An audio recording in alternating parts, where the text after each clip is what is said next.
Quand les gens font souvent les compétitions. Ouais, Seigneur. Ouais. Ouais, ça c'est quoi? Papa donne promets. Ouais, ça c'est quoi, non?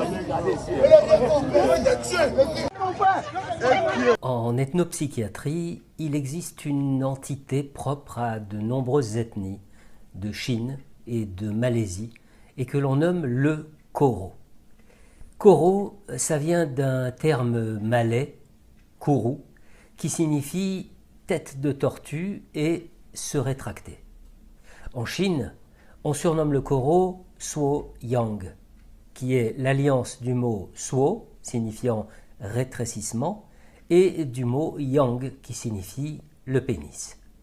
Le Koro, c'est une maladie mentale qui est caractérisée par la conviction ferme et résolue d'une aspiration du pénis à l'intérieur de l'abdomen. Une conviction accompagnée d'une très forte angoisse et de la peur de mourir. Le patient a la sensation que la longueur de son pénis diminue et il vit donc ce que l'on appelle une dysmorphophobie. Cette pathologie présente également la caractéristique de se manifester par vagues, un peu à l'image d'une épidémie. J'ai dit à l'instant que le terme appartient au langage ethnopsychiatrique. La maladie est en effet intimement liée à la culture. Elle a terrorisé les peuples du grand sud-est asiatique et elle continue de se manifester de nos jours.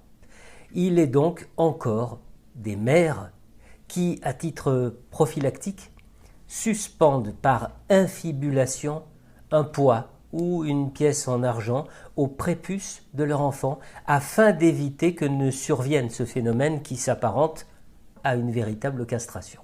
On va même parfois jusqu'à cheviller ces poids à partir du gland, un peu comme un piercing. Il s'agit de retenir par traction un pénis qui serait en train de s'invaginer dans la paroi abdominale, à l'instar de la tête d'une tortue qui rentre dans sa carapace.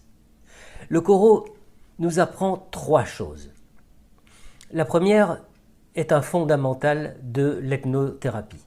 C'est que l'on ne peut pas exporter une approche européenne dans n'importe quelle partie du globe en faisant simplement un copier-coller de la technique, ce qui s'apparente à une négation de la culture singulière de ceux auxquels on s'adresse. Le second enseignement, c'est que de la même façon, il est totalement absurde d'importer